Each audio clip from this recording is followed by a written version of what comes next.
말씀 보도록 하겠습니다. 오늘 함께 볼 성경 말씀의 본문은 요한복음 5장 31절부터 47절까지 말씀이며, 우리가 함께 오늘 읽고자 하는 말씀은 요한복음 5장 39절에 기록되어 있는 한 절의 말씀만 한목수료를 함께 봉독하고자 합니다. 5장 39절 다 찾으신 줄 알고 한목수료를 함께 봉독하도록 하겠습니다. 너희가 성경에서 영생을 얻은 줄 생각하고 성경을 연구하거니와 이 성경이 곧 내게 대하여 증거하는 것이니라. 아멘. 자, 기독교적 인식론에서 예수를 증거하는 성경이다라는 말씀을 가지고 여러분들과 함께 은혜를 나누도록 하겠습니다. 성경에는 무수하게 많은 말씀으로 바로 주님이 하나님의 아들이다라는 그와 같은 말씀을 참으로 많이 하고 있습니다. 그래서 주님께서도 이 땅에 오셔서 바로 내가 하나님의 아들이다라는 그와 같은 사실들을 증명하시고 증거하셔야 했습니다. 왜 그런가 하면 그들은 아직 귀가 열리지 아니하고 눈이 열리지 아니하였기 때문에 그와 같이 예수 그리스도가 누구인지도 몰랐고 그 예수님이 어떠한 말씀을 하시는 분인지 또한 그들은 전혀 듣지 못하였습니다. 그러니까 아버지 하나님으로부터 믿음이 어떻게 그 구원을 완성하게 되고 그 구원으로부터 그 믿음이 어떻게 하나님의 백성들의 눈과 귀를 열어서 저분이 진짜 하나님의 아들이고 그분의 나라가 어떠한 나라인지를 바로 성경에 기록되어 있는 말씀을 통해서 깨닫게 하는 것이 바로 누가 그 일을 하는 건지를 지금 예수님께서는 이 땅에 오셔서 아주 친절하게 설명을 하여 주고 있습니다. 그러니까 우리가 지금까지 성경을 보고 하나님의 이름을 부르고 있었지만 진짜 성경에 기록되어 있는 하나님이 누구인지도 몰랐고 실질적으로 눈에 보여져 있는 그 하나님이 우리들에게 찾아왔음에도 불구하고 우리는 그분이 하나님인지를 전혀 모르더란 것이에요. 그러니까 믿음은 우리의 힘으로써 그 믿음이 발휘되는 것이 아니라 바로 그 아버지 하나님께서 우리들에게 그 믿음을 부어줌으로 말미암아 우리가 그분이 누구이고 성경의 말씀이 어떠한지를 깨닫게 되는 하나님의 은혜더라라는 것을 예수 그리스도께서는 이 땅에서 당신의 공생애를 통해서 눈이 어두워져 있는 당신의 백성들에게 친히 그 말씀을 하시더라는 것이에요. 그래서 여전히 38년 된 그 병자를 아버지 하나님께서 안식일에 고쳐주었다는 그 참된 의미가 무엇인지를 그들은 깨닫지 못하였습니다. 그래서 깨닫지 못하니까 그들이 결국 무엇한 거예요? 안식의 의미가 무엇인지를 모르는 그들은 역시 행위만을 그들이 쫓아서 가더란 것이에요. 어떻게 안식일 날 하나님의 법을 어길 수가 있느냐라는 그와 같은 자기들의 열심으로 진정한 안식의 의미를 퇴색시켜버리는 그와 같은 얼처구니 없는 일들을 범하더라는 것이에요. 그런데 예수 그리스도께서는 38년 된 그 병자를 고치심으로 진정한 아버지 하나님의 나라가 어떠한 나라이며 하나님께서 너희들에게 주신 그 안식이 무엇인지를 하나님은 그 안에 많은 하나님의 나라의 뜻을 담아서 설명하여 주고 있다는 것이에요.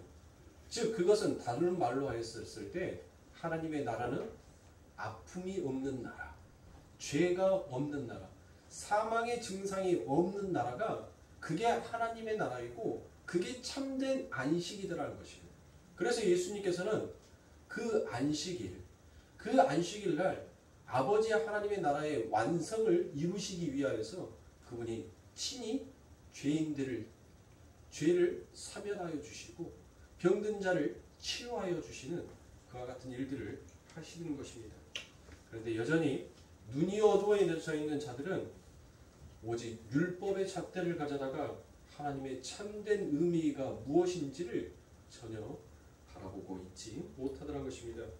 그래서 37절에서 또한 나를 보내신 아버지께서 친히 나를 위하여 증거하셨느니라.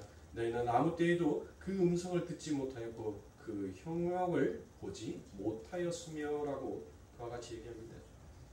그러니까 죄인들은 하나님께서 친히 주님을 증거하셨음에도 불구하고 그들은 주님의 음성을 분별하지도 못하고 그리고 하나님의 아들이신 것을 전혀 알아보지도 못했더라라는 것입니다. 그러므로 우리 예수 그리스도께서 이 땅에서 수없이 많은 기적들을 그들의 삶 가운데 보여주었지만 그들은 역시 아버지 하나님이 누구인지를 전혀 감지하지 못하는 자들이라는 것을 예수 그리스도께는 또다시 이와 같은 말씀으로 보여주시는 거예요. 그래서 사람이 떡으로만 사는 것이 아니라 오직 하나님의 입에서 나오는 말씀으로 산다는 것이 무엇인지를 하나님께서는 이제 객관적으로 당신이 어떠한 분인지를 그리고 너희가 부르짖고 있었던 내 아버지가 어떤 분이신지를 그들은 성경의 말씀을 가져다가 객관적으로 증거하시고 말씀하시더라는 것이에요. 그래서 예수님께서 세 가지 증거물로 채택하셨던 것이 첫 번째 뭐였습니까? 그게 뭐였어요? 바로 세례 요한의 증거를 가져다가 그들에게 친히 설명하였죠. 그가 말한 자가 바로 내니다라고 그와 같이 얘기합니다. 두 번째는 어떤 것이었습니까? 바로 예수님께서 그들에게 행하신 기적들을 보이시면서 내가 바로 하나님의 아들이다라는 것을 말씀하셨고, 그리고 세 번째 당신이 바로 하나님의 아들이다라는 것을 이 성경의 말씀을 통하여서 하나님은 친히 증거하시는 것입니다. 그러니까 성경의 말씀이라고 하니까 대부분의 사람들이 예수님께서 신약시대를 살았기 때문에 신약의 성경을 말씀하는 걸로 생각하지만 여러분들 예수님 당시에는 예수님이 이 땅에 오셔서 공생의 기간에는 신약이 완성되지 아니한 시대입니다. 그들에게 주어져 있는 것은 여러분들 구약밖에 있지 않아요. 구약 성경에 나와 있는 수없이 증거되는 말씀이 바로 나를 가리키는 말씀이다라는 것을 예수님께서 친히 그들에게 증거하더라는 것입니다. 그런데도 전혀 그 모든 증거가 무엇인지를 눈이 어두워져 있고 귀가 가려져 있는 자들은 전혀 알 수가 없습니다. 그런데 사랑하는 성도님들, 참 그럴 수밖에 없었겠다라는 생각이 들기도 합니다. 왜 그렇습니까?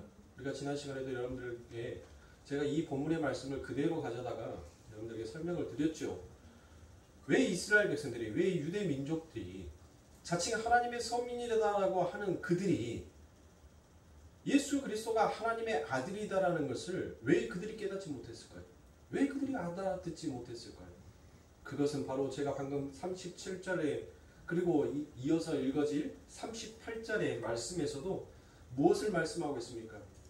바로 내가 이 땅에 온 것은 나를 나타내고 나를 증거하기 위해서 온 것이 아니라 나는 하나님의 일을 하기 위하여서 온 자다라고 그와 같이 말씀하셨기 때문이에요. 그러니까 예수님의 그 기적은 자기를 증명하고 자기를 증거하기 위한 기적이 아니라 오직 아버지 하나님이 우리에게 원하시는 그와 같은 일들이 무엇인지를 하나님을 설명하기 위한 예수 그리스도의 기적이었더라는 것이에요. 그러니까 그들은 전혀 예수님이 하나님의 아들인지를 모를 수도 있었겠다라는 그와 같은 생각도 들기도 합니다. 그래서 31절에 보니 내가 만일 나를 위하여 증거하면 내 증거는 참되지 아니하되라고 그와 같이 얘기하신 것입니다. 내가 만일 나를 위하여 증거하면 내 증거는 참되지 아니하다라고 그와 같이 얘기합니다. 즉 이 말은 주님은 하나님의 아들이라는 것을 증명하기 위해 이 땅에 오신 것이 아니라 하나님의 아들로서 마땅히 그분의 일을 하기 위해 온 자다라는 것을 지금 설명하고 말씀하여 주고 계십니다. 그러므로 구원은 오직 믿음의 원리에 의해서만 발생이 되고 주어지도록 하나님께서 그렇게 공식을 정해 놓으셨어요. 그렇기 때문에 눈에 예수 그리스도와 그분의 십자가를 상징하는 이적 외에 그것과 전혀 상관없는 자신을 증명해 보이는 이적들은 전혀 예수님께서 이 땅에서 일으키시지 아니하시더라는 것입니다. 왜 그렇습니까? 그것이 아버지 하나님의 나라를 설명하고 하나님이 누구인지를 설명하기에 전혀 도움이 되지 아니하기 때문에 예수님께서는 그와 같은 일들을 행하시지 아니하셨더라는 것입니다. 그래서 그 대표적인 것이 무엇입니까? 제가 주일날 여러분들에게 예수님께서 40일 동안 그 광야에서 시험을 받으셨던 그 첫 번째 시험을 제가 여러분들에게 설명을 드렸죠. 이번 주에는 제가 두 번째 시험과 세 번째 시험에 담겨져 있는 하나님이 어떻게 생명을 위해 달려가게 하시는지를 그 부분에 대해서 설명을 드리겠지만 여러분들 마찬가지입니다. 이 40일 동안 예수님께서 그 마귀로부터의 세 가지 시험을 받으셨을 때 우리 예수님께서 능력이 없으셔서 그 시험에 대한 답을 내리시지 아니하신 것이 아니라 오직 하나님이 누구인지를 설명하는데 그런 기적들이 전혀 필요가 없기 때문에 예수님께서는 그 시험을 이겨내시더라는 것입니다. 즉 다른 말로 하면 바로 자신이 높여야 할 자가 누구인지를 예수님께서는 명확히 알고 계셨던 것입니다. 즉 성도에게도 여러분들, 성도에게 닥쳐오는 시험은 여러분들 어떤 시험이 있을 거예요? 성도에게 닥쳐오는 시험. 성도에게 오는 시험은 여러분들 딱 이 세 가지 시험밖에 없어요. 이 세 가지 시험. 다른 시험이 아니에요. 돌로 떡을 만들어서. 그러니까 이 세상 가운데서 여러분들 우리가 무엇을 위해서 살아갑니까? 뭘 위해서 살아가요? 빵을 위해서 살아가잖아요. 여러분들이 명예를 위해서 삽니까? 명예를 위해서 산다면 여러분들 냉수 먹고도 여러분들 아무리 배에서 어제 저녁에 정말 천둥 번개 소리 들리죠? 잠을 자려는데 온통 하늘이 바짝바짝 눈을 감으니까 바짝바짝 좀 잘만 하니까는 꽝 소리 내주고 어제 참 괴로운 밤이었습니다. 여러분들 뱃속에서 어제 저녁에 그 소리가 난다 하더라도 명예를 위해서 자기 이름을 위해서 산다면 여러분들 뭐 해야 돼요? 냉수 먹고 이빨 쑤셔야 돼요. 절대 남에게 굽혀서는 아니 됩니다. 그런데 안 그러죠. 우리는 적절하게 타협할 줄도 안단 말이에요. 그게 우리예요.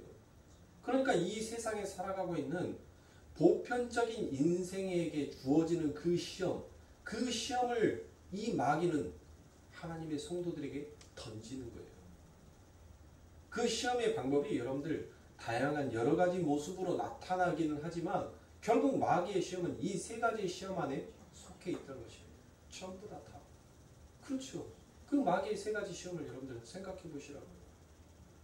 생각해 보시면 우리 성도가 이 땅을 걸어가면서 무엇을 가장 조심해야 하는지를 그 예수님의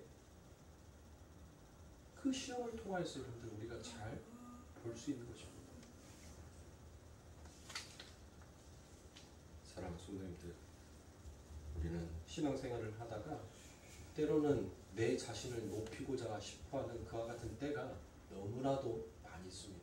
그러나 아버지 하나님으로부터 내 안에 내가 믿음을 요구해서 내가 믿음을 발휘해서 내 삶 가운데 구원이 완성된 것이 아니다라는 그것을 제대로 인식한 성도는 내 삶 가운데 어떠한 시험이 온다 하더라도 내가 높여야 할 분은 내가 아니라 바로 예수 그리스도다라는 것을 명확한 답을 알고 있는 자들은 그 시험을 능히 통과할 수 있는 것입니다. 주님이 일으키신 이적은 전부 십자가에 관련된 그리고 그것이 무언가를 십자가로 예수를 가리키는 표징, 사인인 것을 사람들을 놀래키기 위해서 그분이 행하신 그와 같은 기적이 아니더란 것입니다. 그런데 사랑하는 성도님들, 우리가 요한복음 5장의 이 말씀만을 가지고 여러분들 설명을 하면 너무나도 간단합니다. 그런데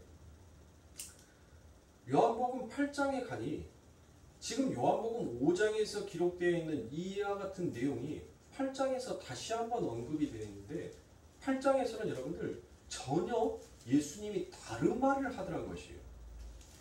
다른 말을. 자, 8장은 여러분들 성경책으로 한 장 아니면 두 장만 넘기면 되니까 보도록 하겠습니다. 요한복음 8장 12절부터 14절 제가 읽어드립니다. 예수께서 또 일러 가라사대 나는 세상의 빛이니 나를 따르는 자는 어둠에 다니지 아니하고 생명의 빛을 얻으니라. 바리새인들이 가로되 내가 너를 위하여 증거하니 내 증거는 참되지 아니하도다라고 이와 같이 얘기합니다. 그렇죠? 자, 여기까지 읽고 바로 그 위에 35장 31절로 여러분들 다시 한번 가보시기 바랍니다. 그 13절과 5장 31절을 여러분들이 한번 비교해 보시기 바랍니다. 자, 5장 31절에서는 주님께서 무엇이다라고 얘기합니까? 내가 만일 나를 위하여 증거하면 내 증거는 참되지 아니하되라고 그와 같이 말씀하시죠.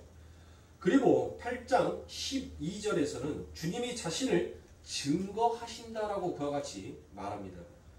그랬더니 5장 31절의 말씀을 받아서 유대인들이나 바리새인들이 무엇라고 얘기합니까? 지금 네가 네 스스로 네 입으로 너를 증거하고 있으니까 그것은 참되지 못하다라고 그와 같이 얘기를 하고 있더란 것입니다. 자, 왜 이런 일을 하셨냔 말입니다. 자, 14절, 8장 14절입니다. 예수께서 대답하여 가라사대 내가 나를 위하여 증거하여도 내 증거가 참되니라고 얘기를 하죠. 그러면 여러분들 보세요. 우리가 그 앞장에서 읽어왔던 이 5장에 대한 말씀을 읽지 아니하고 단순히 8장으로 훅 넘어와서 여러분들 이 말씀을 읽는다면 여러분들 머릿속에는 분명히 의문이 생길 거예요. 아니 5장 31절에는 나를 증거하러 왔다면 내 증거는 참되지 아니하다라고 그와 같이 말씀하셔놓고 느닷없이 8장 14절에서는 예수께서 대답하여 가라사대 내가 나를 위하여 증거하여도 내 증거가 참되니라고 이와 같이 얘기하니 도대체 성경에 모순이 있을 수가 없는데 어떤 말이 맞냐는 거예요. 증거한 것이 참되다는 거예요. 증거하지 아니하는 것이 참되다는 거예요. 모호하잖아요, 여러분들. 그렇죠. 해석이 모호하단 말이에요. 자, 이어서 읽습니다. 나는 내가 어디서 오며 어디로 가는 것을 알이거니와 너희는 내가 어디서 오며 어디로 가는 것을 알지 못하느니라라고 이와 같이 얘기합니다. 그러니까 사랑하는 성도님들, 이것은 여러분들 문맥을 잘 살펴보아야 하는 거예요. 잘 살펴봐야 돼요. 지금 여러분들 제가 그 전자에 무엇을 여러분들에게 계속하여 설명하였죠? 예수 그리스도께서 이 땅에 오신 이유가 당신을 증거하기 위한 분이 아니다라고 했죠. 예수 그리스도께서는 누구를 증거하기 위해서? 하나님, 내 아버지가 시킨 일이 무엇인지를 증거하기 위해서 왔다라는 그 말씀을 지금 이 8장 14절에서 그 말씀을 하는 거예요. 그 말씀을. 그러니까 여러분들이 이제 이해가 가죠? 5장 31절에서 예수님께서 그 말 하잖아요. 나는 나를 위해서 이 땅에서 기적을 일으키거나 나를 위하여서 나를 증거하고 나를 높이기 위하여서 이 땅에 온 자가 아니라 나는 오직 하나님의 영광을 위해서 이 땅에 온 자다라는 것을 5장 31절에서 얘기했단 말이에요. 그리고 난 다음에 8장에 넘어와서도 여전히 예수님께서는 그 말씀을 하시는 거예요. 그 말씀을. 내가 나를 증거하면, 내가 나를 높이면 나는 하나님의 아들이 아니다. 나는 하나님을 사랑한다라고 말하는 것이 헛된 것이다 라고 이야기하는 것과 같다는 것입니다. 그러니까 이해가 가시죠? 무슨 말씀인지. 여러분들에게 설명을 드리기 위해서 제가 방금 말씀은 여러분들에게 그렇게 얘기를 드렸지만 즉 다른 말로 여러분들 하면 무엇이에요? 곧 아버지 뜻이 내 뜻이고 내 뜻이 아버지의 뜻이다라는 것을 지금 예수님께서 말씀하고 계시는 거예요. 그분과 나는 하나이기 때문에 즉 내가 나를 증거하지 아니하여도 나는 그분의 아들이고 내가 그분을 증거한다 하더라도 이 사실은 절대 변하지 아니하는 그분과 나는 하나다라는 이 사실은 절대 변하지 아니하는 그와 같은 사실이다라는 것을 그것을 예수님께서는 강조하고 싶어서 이 말씀을 하시는 것입니다. 그래서 8장 14절에 나오는 내가 나를 위해 증거해도 내 증거는 참되다라고 말씀하시는 것은 하나님과 예수님은 그 존재와 뜻에 있어서 하나다라는 것을 강조하고 있는 것입니다. 그게 무슨 말씀인지를 이어서 8장 15절과 16절에서 아주 정확하게 설명하여 주고 있습니다. 요한복음 8장 15절과 16절입니다. 너희는 육체를 따라 판단하나 나는 아무도 판단하지 아니하노라. 만일 내가 판단하여도 내 판단이 참되니 이는 내가 혼자 있는 것이 아니요 나를 보내신 이가 나와 함께 계심이라 라고 이와 같이 보세요. 그러니까 그 위에 있는 문맥이 무슨 말인지 여러분들 이해가 가시죠? 그러니까 성경은 뚝뚝 절과 장이 여러분들 나누어져 있기는 하지만 한 말씀이에요. 한 카테고리란 말이에요. 한 문장인 거예요. 그것을 끊어버리고 나눠버리니까 그러니까 문맥이 이어져 있지 않고 자칫 잘못하면 성경이 마치 모순을 이야기하고 있는 것처럼 그와 같이 우리가 느낄 수 있다는 것이에요. 그러니까 말씀을 여러분들 쭉 읽어야 돼요. 쭉. 하나의 스토리가 여러분들 쭉 이어져서 읽어야 된다는 거예요. 그러므로 북 오브 사이언스 2장부터 12장까지 되어 있는 여러분들 이게 하나의 책이에요. 하나의 책. 한 권의 책. 이것을 끊고 나누어서 여러분들이 하나의 말씀을 한 번에 다 해드리면 그것을 다 소화를 할 수가 없으니까 목회자들이 그것을 전부 다 장절을 나누어서 끊어서 여러분들에게 설명을 하고 있지 실질적으로 놓고 본다면 여러분들 1장의 말씀을 그대로 설명해 놓은 것이 2장부터 12장까지의 내용이라는 것입니다. 그러니까 2장부터 12장까지의 내용이 바로 하나의 편지예요. 편지. 그렇게 봐야지 여러분들 지금 1장에서 이야기하고 있는 그 이야기 그게 무엇을 이야기하고 싶은지를 여러분들 이해할 수 있는 것입니다. 이처럼 주님께서 내가 나에 대하여 증거하여도 내 증거는 참되다라고 말씀하신 후에 그 이유를 나를 보내신 이가 나와 함께 계시기 때문이다라고 그와 같이 말씀하고 계시는 것입니다. 그러니까 이 말씀은 하나님과 성자 하나님은 그 존재와 뜻에 있어서 같더라라는 것입니다. 자기가 자기 자신을 증거하기 위함이 아니라 하나님의 뜻을 전달하고 있는 것이기 때문에 자기의 증거가 참되다라고 그와 같이 자신있게 이야기를 하실 수 있었던 것입니다. 그러니까 8장에서는 주님이 자신이 바로 하나님의 아들됨을 증거하는 게 아니라 자기와 뜻이 그리고 존재와 뜻이 하나인 바로 하나님을 증거하고 있다라는 결론을 내는 것입니다. 따라서 결론은 예수 그리스도는 이 땅에서 자신이 하나님의 아들이시다는 것을 단 한 번도 스스로의 힘을 발휘하거나 스스로의 언변으로 자신을 증거한 적이 결코 없으셨던 분입니다. 그래서 우리들이 예수 그리스도가 누구이신지를 어찌 보면 못 알아먹는다는 것이 너무나도 당연한 일이라 할 수 있습니다. 그렇기 때문에 바로 아버지 하나님께서는 우리들의 눈과 귀를 여시기 위하여서 그분이 친히 이 땅에 내려오실 수밖에 없었어요. 하나님의 수없이 많은 그들의 백성들이 하나님의 율법의 말씀을 가지고 있었습니다. 그리고 하나님의 성경의 말씀을 그들은 주야로 묵상하면서 여러분들 늘 하나님 말씀의 곁에 있다라고 생각했어요. 그런데 실질적인 그 말씀이신 예수 그리스도가 그들의 삶 가운데 찾아왔음에도 불구하고 그들은 전혀 예수님이 누구인지 하나님의 나라가 무엇인지를 설명조차도 못하더란 것이에요. 즉 구원은 우리가 바란다고 해서 여러분들 이루어지는 것이 아니라 하나님께서 우리들에게 주신 일방적인 선물이라는 것이에요. 그러므로 그 선물의 값어치가 얼마나 값진지를 우리들은 때로는 그것을 놓쳐버리고 모르고 갈 때가 있어요. 여러분들 꽁돈 생기면 어떠던가요? 생각지 못한 꽁돈이 생기면 어떠던가요? 아니 제가 요즘 저도 한 번도 그런 적이 없었어요. 한 번도. 제가 뭘 주머니에다가 놓고 다닌다는 것은 정말 요 최근에서 와서 그합니다.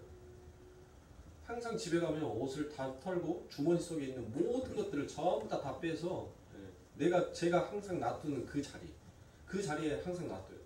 근데 요즘에 와서는 주머니 속에 뒤져보면 뭐 주머니 속에서 카드도 나올 때도 있고 신용카드를 잊어먹었다 해놓고 양복에서 보니까 양복 주머니에서 신용카드가 나오는 거예요. 안주머니에서 주머니를 막 뒤지다 보니까 안주머니에서 5만원짜리 돈이 나와요. 그래서 웬 꽁돈 하고 어차피 그 돈은 누구 돈이에요? 제 돈이잖아요. 제가 기억만 못했을 뿐이지. 근데 그게 마치 꽁돈처럼 느껴지더라고요. 그래서 아들 뭐 먹고 싶어? 네. 아들 뭐 먹고 싶어? 평상시에 제 지갑 속에 있는 돈이라면 이번 주에는 뭐가 나가야 되고 뭐가 나가야 되고 얼마를 써야 되고 어떻게 써야 되고 이렇게 딱 계획을 세워서 일주일 제가 그 돈을 날마다 이렇게 찾아가지고 지출을 하는데 그 돈을 제가 잊어버려놓고 나중에 찾았으면 어차피 그 돈은 제 돈이잖아요. 그런데 그 제 돈이 마치 그냥 생긴 돈처럼 그렇게 여겨져서 그날 저녁에 훅 다 써버립니다. 요즘 물가가 비싸요. 그리고 한참 무럭무럭 크는 아이라서 적당히가 없습니다. 적당히. 뭐 한번 이렇게 사줬다면 보통 5만원짜리 지폐 하나가 나가야 돼요. 그래야지 둘이 밥 좀 먹었다. 기껏 밥 사먹고 와가지고 집에 와서 밥 차릴 바에는 못한다고 밖에 나가서 돈 씁니까? 차라리 처음부터 집밥 먹지. 안 그렇습니까? 저는 집에 와서는 절대로 설거지 안 한다는 생각에 확실하게 쓰고 옵니다. 그래서 야, 너 집에 가서 밥 달라고 안 되겠냐? 물은 달라 갈게 라고 그렇게 얘기를 해요. 보세요. 자꾸 하나님의 백성들이 하나님께서 우리들에게 주신 그 믿음과 구원이 어떠한 것인지를 우리는 너무나도 그것들을 망각하여 버릴 때가 많다는 것입니다.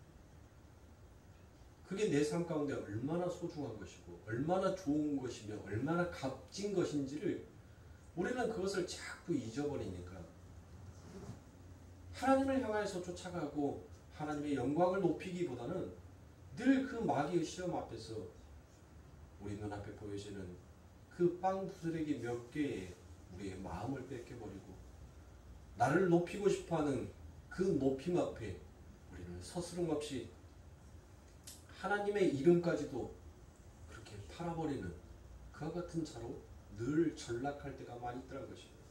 그래서 제가 여러분들에게 무엇을 말씀을 드렸죠? 헤네 메노이 그게 뭐예요? 감동.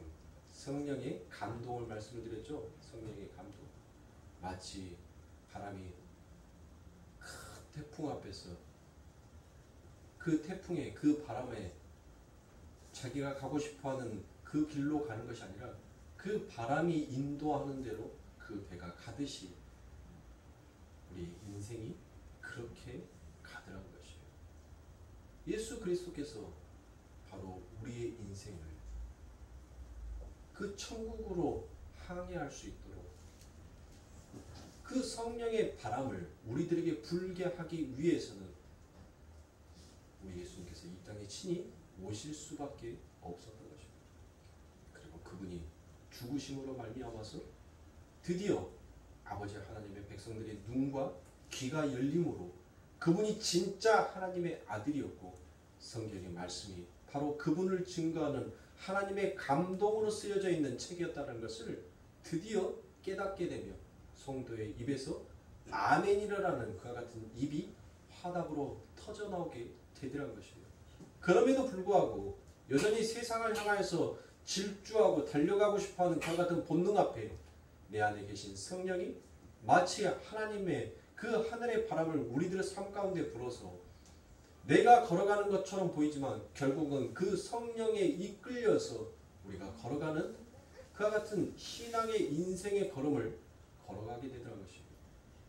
그러면서 문득 쓰러지고 넘어지고 지치고 힘들었었을 때 내 삶 가운데 찾아오시는 그분의 따뜻한 손길이 얼마나 감사하고 고마운지를 우리가 조금씩 깨우치고 깨닫게 되더라는 것입니다. 그래서 요한복음 5장 25절에 보면 예수님이 하나님의 아들 되심을 알아보지 못한 유대인들과 대조하여 등장하는 인력의 무리들, 그 무리들에 대한 묘사가 나옵니다. 요한복음 5장 24절과 25절입니다. 내가 진실로 너희에게 이르노니 내 말을 듣고 또 나 보내신 이를 믿는 자는 영생을 얻었고 심판에 이르지 아니하나니 사망에서 생명으로 옮겼느니라. 진실로 너희에게 이르노니 죽은 자들이 하나님의 아들의 음성을 들을 때가 오나니 곧 이때라. 듣는 자는 살아나리라 라고 이와 같이 얘기합니다. 주님께서 말씀하시기를 그렇게 모두 소경인 암담한 세상 속에서 하나님의 아들의 음성을 듣는 자들이 이제 생겨나게 되리라는 것을 말씀합니다. 그리고 24절에서 그렇게 하나님의 아들의 음성을 듣는다는 것이 무엇을 이야기하시는 것인지를 친히 설명합니다. 그래서 24절에 듣고, 바로 이 듣고라는 것이 아쿠온입니다. 아쿠온. 아쿠온이라는 단어와 믿다라는 피스투온이라는 이 단어가 바로 병영구로 쓰여져 있습니다. 즉 병영구로서 같은 내용을 즉 다른 식으로 표현하고 있더라라는 것입니다. 그러니까 성경은 하나님의 아들의 음성을 듣는 것과 그분을 보내신 하나님을 믿는 것을 같은 것으로 보고 있더라라는 것입니다. 그렇게 하나님의 아들의 음성을 듣고 하나님을 믿는 자들은 영생을 얻는다라고 그와 같이 얘기합니다. 그게 바로 그 영생이 누구에게 주어졌다는 것이에요? 우리에게 주어졌다는 것이에요. 우리에게. 지금 주님은 어두운 세상 속에서 빛이신 주님을 전혀 알아보지 못하고 주님을 송사하고 있는 유대인들에 빗대어 교회의 출현을 예고하고 계시고 있는 것입니다. 그들이 바로 저와 여러분임을 지금 성경은 가리키고 있더란 것이에요. 누가복음 24장에 가면 그렇게 전혀 알아보지도 못하고 듣지도 못하는 자들 속에 있던 우리들이 이제는 구체적으로 어떻게 그분의 음성을 알아듣고 그분이 바로 하나님의 아들이심을 알아볼 수 있게 되는지를 너무도 정확하게 묘사하여 내고 있습니다. 누가복음 24장 25절부터 27절과 31절과 32절의 말씀을 제가 쭉 이어서 읽어드리도록 합니다. 25절입니다. 가라사대 미련하고 선지자들의 말한 모든 것을 마음에 더디 믿는 자들이여 그리스도가 이런 고난을 받고 자기의 영광을 들어가야 할 것이 아니냐 하시고 이에 모세와 미 모든 선지자들의 글로 시작하여 모든 성경에 쓴 바 자기에 관한 것을 자세히 설명하시니라. 저희 눈이 밝아져 그인 줄을 알아보더니 예수는 저희에게 보이지 아니하신지라. 저희가 서로 말하되 길에서 우리에게 말씀하시고 우리에게 성경을 풀어주실 때 우리 속에서 마음이 뜨겁지 아니하더라 하고라고 그와 같이 얘기합니다. 예수님이 엠마오 마을로 낙심하여 내려가고 있는 글로바와 마리아에게 두 제자에게 성경에 기록된 자기에 관한 것을 예수님께서 설명하십니다. 그들의 눈이 밝아졌다라고 31절에서 그와 같이 말씀하고 계시죠. 즉 밝아졌다라고 되어 있는 것이 디아노이고입니다. 디아노이고. 즉 밝아졌다라고 하는 것보다는 여러분들 그들의 눈이 열렸다라고 표현하는 것이 여러분들 오히려 더 여러분들이 이해하기 쉬울 것입니다. 그러니까 31절에 여러분들 밝아졌다라기보다는 그들의 눈이 열렸다. 실질적으로는 디아노이고가 열리다라는 그와 같은 뜻이 그 안에 있어요. 그것을 밝아졌다라고 표현하고 있는 것입니다. 자, 그러니까 저희들의 눈이 열려지게 되더라는 것입니다. 그러니까 외부의 다른 존재에 의해 눈이 열려져 그분이 바로 하나님의 아들 주님이시구나라는 것을 그들이 깨닫고 그 마음이 뜨거워졌더라라는 것이에요. 오늘 유대인들은, 즉 본문의 유대인들은 눈이 그들은 안 열려진 자들입니다. 그래서 그분을 하나님의 아들로 인정하지도 아니하고 그분이 그와 같은 하나님의 말씀을 하는데도 그들은 전혀 듣지 못하고 있더라는 것이에요. 그 똑같은 단어가 바로 32절에 성경을 풀어주실 때라는 어구에서 풀어주다라는 그 단어와 똑같은 단어인 것입니다. 그러니까 그 어구도 정확하게 번역을 하면 성경을 열어주실 때라는 말이 즉 성경은 그 말은 무엇이에요? 성경은 하나님께서 열어준 자만 하나님의 말씀이 무엇인지를 뭐 하더라는 것이에요? 드디어 볼 수 있더라는 거예요. 하나님께서 그들의 눈을 열어줘야지만이 성경에 기록되어 있는 말씀이 바로 하나님을 이야기하고 있는 것이라는 것을 그때서 알게 되더라는 것이에요. 그러니까 하나님께서 눈을 열어주지 아니하면 성경은 단지 여러분들 무슨 책이 되는 거예요? 윤리와 도덕책이 되는 거예요. 지켜야 할 법의 책이 되더란 것이에요. 그러니까 눈이 안 열려져 있는 자들은 이 율법의 조문을 가져다가 여러분들 결국 무슨 일을 하더란 것이 생명을 살리는 일이 아니라 오히려 생명을 죽이는 일로 하나님의 생명의 책을 그와 같이 사망의 권세로 그들이 써버리더라는 것이에요.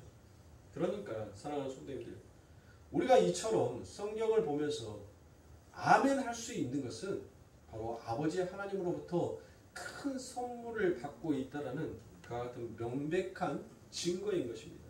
그러므로 여러분들이 성경의 말씀을 듣고 바로 이분이 이 성경에 기록되어 있는 이 모든 말씀이 예수 그리스도를 나타내고 그 아버지 하나님의 나라, 장차 우리가 가야 될 그 하나님의 나라가 어떠한 곳인지를 우리들의 머릿속에 상상의 날개를 펴줄 수 있게끔 하나님께서 우리들에게 이와 같은 은혜를 베풀어 준 것에 대해 성도는 무엇할 수 있어야 돼? 감격할 수 있어야 돼요. 그런데 저와 여러분들은 과연 무엇에 감격하고 있냐고요. 우리가 이 성경에서 하나님의 은혜로 이렇게 하늘의 눈이 열려 아버지 하나님의 말씀을 보고 그것으로 인하여서 감동하여 내 마음이 뜨거워졌다라는 그와 같은 느낌을 받을 수 있는 것은 이와 같은 하나님의 은혜임에도 불구하고 우리는 자꾸 엉뚱한 것에 감격을 찾고 싶어 하더라는 것입니다.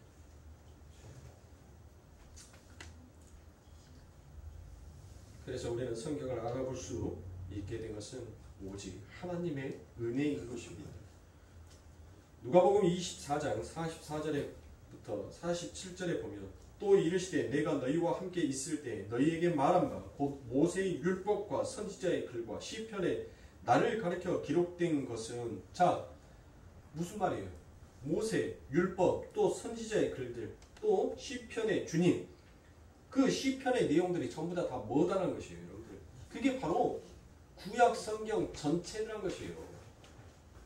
이 모세가 말하는 것은 여러분들 이들은 하나님의 백성 자칭 이스라엘 선민이다라고 하는 자들은 여러분들 뭐를 항상 그들의 입에서 달달 외우고 살았어요?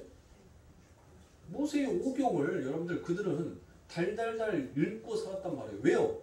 지켜야 하는 책이니까. 그들은 뭐 했어요? 그들은 옷자락에서도 여러분들 하나님의 말씀을 그들의 옷자락에도 기록하여 갖고 다녔다니까요. 그들이 나갈 때나 들어올 때나 그들이 머리에 띠를 띠고 하나님의 말씀을 주야로 묵상하면서 여러분들 왜? 하나님의 눈이 열려지기 전에는 그걸 지켜야 하는 율법이니까 지켜야 할 법이기 때문에 그들은 그 아버지 하나님의 말씀을 그렇게 입에서 닳고 닳도록 여러분들 외웠던 것이에요. 근데 지금 예수님께서 무엇을 말합니까? 너희가 그 아버지 하나님의 말씀을 너희가 달달달달달 외우고 있으면서 그 달달달 외우고 있는 그 책의 저자가 누구인지를 너희들은 분명 알고 있으면서 그를 창조하고 그를 만들고 그에게 이 모든 성경의 말씀을 기록하게 한 나를 왜 믿지 못하느냐라는 그와 같은 예수님의 말씀이기도 한 것입니다. 그러니까 성경의 모든 것들이 지금 나를 가리키고 있다는 것을 너희들은 왜 깨닫지 못하느냐. 그래서 이루어져서 하니라 한 말이 이것이라 하시고 45절에 이에 저희 마음을 열어 성경을 깨닫게 하시고 또 이르시되 이같이 그리스도가 고난을 받고 제3일에 죽은 자 가운데서 살아난 것과 또 그의 이름으로 제3을 얻게 하는 회개가 예루살렘으로부터 시작하여 모든 족속에게 전파될 것이 기록되었으니 라고 이와 같이 얘기합니다. 이게 성경에 기록된 내용이더라는 것이에요. 이게 바로 구약의 전체가 말하고 있는 그 내용이다라는 것을 예수님께서 아주 간단하게 여러분들 이와 같이 구약의 성경에 있는 모든 내용들을 설명하여 주고 있습니다. 그래서 그때서야 그들이 성경의 말씀을 이해하더라는 것이에요. 그러니까 눈이 열려 주님을 알아보고 마음이 열려 성경을 이해가 가려면 누구의 도움이 필요하다는 것이에요. 목사의 도움이 필요합니까? 신학 박사들의 도움이 필요합니까? 다 필요 없어요. 여러분. 성령의 도움이 필요한 거예요. 우리 주님의 도움이 필요한 거지. 여러분들 목사나 석사, 박사 갖고 있는 신학자들이 여러분들 필요한 것이 아니란 거예요. 여러분들 보세요. 난 놓고 기억자도 모르는 사람이 성경을 읽어요. 성경 속에서 무슨 말을 하고 있는지 그 말씀을 이해하더라는 거예요. 수학교도 못 마치고 여러분들 옛날 당시에는 여러분들 남자도 학교 보내기가 그렇게 힘들었는데 남자라기에도 장남만 학교 보냈어요. 그 밑으로는 야 집안에 장남이 잘 되면 나머지들은 다 잘 돼. 그래서 장남만 학교 보냈다니까요. 그런데 여러분들 여자가 소학교를 다닌다는 것은 감히 언감샘신 여러분들 그건 거의 있을 수가 없는 일입니다. 정말 좀 그 고을에서 방국계나 끼는 사람 아닌 이상은 정말 여자가 소학교를 다닌다는 것은 극히 너무나도 힘든 그와 같은 시절이었어요. 그런데 여러분들 보세요. 소학교도 나오지 못하고 텃셈 뺄셈도 제대로 안 되는 그분이 성경을 읽어요. 그게 누군지 아십니까 여러분? 우리 교회 나오시는 분. 나오셨는데 그분은 진짜 자기 가슴속에서 맨날 하시는 말씀이 있어요. 우리 아버지가 나 소외학교도 안 보내갖고 나 기역자 니은자도 안 가르쳐준 것이 내 평생의 한이었다고 하면서 내가 못 배운 것이 한이다고. 그분이 성경을 읽어요. 그리고 그 성경의 말씀 속에서 아멘, 아멘. 너무나도 신기하지 않으세요? 기역 니은도 배우지 않았던 그분이 성경책을 읽는다는 것은 바로 누가 도와준 겁니까? 주님이 그분의 눈을 열어버리시니까요. 아무것도 몰랐던 그분이 하나님의 말씀이 정말 좋은 말씀이다. 이 좋은 것을 내가 왜 어째서 인자 배웠는가 내가 한스럽다라고 하면서 자기 가슴을 치시는 우리 집사님 보세요. 우리가 바라고 원하는 것은 여러분들 세상이 아니에요. 특히 성도라면 세상에 택한 자고 세상의 사람이라면 그들의 눈이 열리지 아니하였기에 그들은 여전히 세상의 복만을 쫓아갑니다. 그러나 성도는 세상의 복을 향하여서 달려가는 자가 아니라는 것이에요. 오직 성도에게 있어서는 주님의 도움이 절실하게 매 순간순간마다 필요한 자가 바로 우리다라는 사실인 것입니다. 그래서 갈라디아서 3장 23절에 믿음이 오기 전에 우리가 율법 아래 매인 바 되고 계시된 믿음의 때까지 갇혔느니라 라고 그와 같이 얘기합니다. 보세요. 우리가 성령의 이끌림을 통하여서 우리가 예수 그리스도를 믿게 되었습니다. 그리고 아버지 하나님의 구원이 하나님의 은혜가 무엇인지를 깨닫게 되었어요. 그 전까지는 예수님이 누구였고 그저 교회만 왔다리 갔다리 하는 종교 생활만 했던 자들이었어요. 그런데 우리가 이제는 예수 그리스도가 어떠한 분인지를 알게 되더란 것이에요.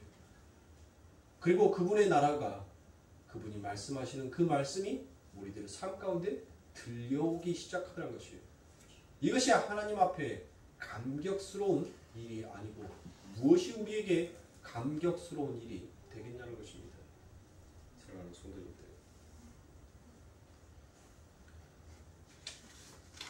이 모든 일들을 하시기 위해서 우리 예수님께서는 친히 당신이 세례 요한의 증거를 통한 내가 바로 하나님의 아들이다라는 것을 스스로 증명해 내셔야 했었고, 그리고 주님은 이 역사 속에서 너희를 위하여서 무슨 일을 하고 무슨 일을 계획하셨는지를, 그 하나님께서 어떠한 일을 위하여서 나를 보내셨는지를 주님은 이 역사를 통해서 그 하나님을 증명하고 증거하더라는 것입니다.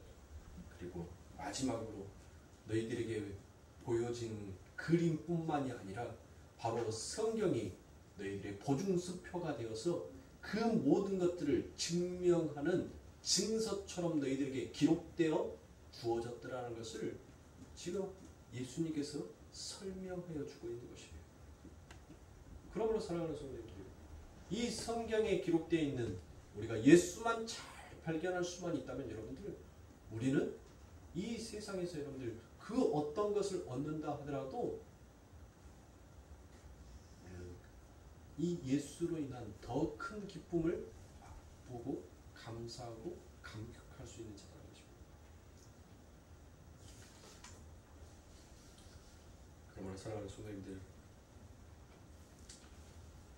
오늘 저와 여러분들이 이처럼 하나님의 말씀 앞에서 우리의 마음에 눈과 귀가 열려 그분을 찬양할 수 있게 되었던 그 아버지 하나님의 은혜가 무엇인지를 여러분들 다시 한번 여러분들의 신앙의 모든 행보들을 전부 다 다시 한번 점검하시고 아버지 하나님 앞에 더욱더 다가설 수 있는 여러분들의 삶이 되시길 주님의 이름으로 축원합니다. 이제 다음 시간에는 주님을 알아보지도 못하고 성경에 이야기하는 바가 무엇인지를 전혀 이해하지 못하는 사람들의 특징이 어떻게 나타나는지를 44절부터 제가 그 윗구절까지는 여러분들 다 설명해 드렸어요. 44절부터 마지막 47절까지의 말씀을 설명드리므로 이 모든 말씀을 여러분들과 마치고 그 다음 말씀으로 다다음 주에는 여러분들과 넘어가도록 하겠습니다. 사랑하는 성도님들, 오늘 본문 말씀의 핵심은 다른 게 없어요. 내가 누구의 영광을 높이기 위해서 사는 자인지를 여러분들 신앙생활을 하면서 그것만큼은 잊어버리지 마십시오. 어떤 시험이 오든지 간에 어떤 어려움이 오든지 간에 그것은 바로 하나님께서 합력하여 선을 이루는 바로 저와 여러분들을 아버지 하나님의 자녀 삼기 위한 그 모든 것들을 허락하심으로 우리가 그와 같은 시험들을 당하고 환난을 당하고 어려움을 당하였었을 때 내가 친히 누구를 높여야 하는 자인지를 성도는 그것을 잊어버리면 아무 되는 것입니다. 그것을 잊어버리기 때문에 자꾸 힘든 거예요. 자꾸 고달픈 거예요. 그것을 잊지 아니하는 성도만 오늘 내 삶 가운데 찾아오신 그 은혜의 하나님의 앞에 우리는 감격할 수 있는 것입니다. 늘 하나님의 은혜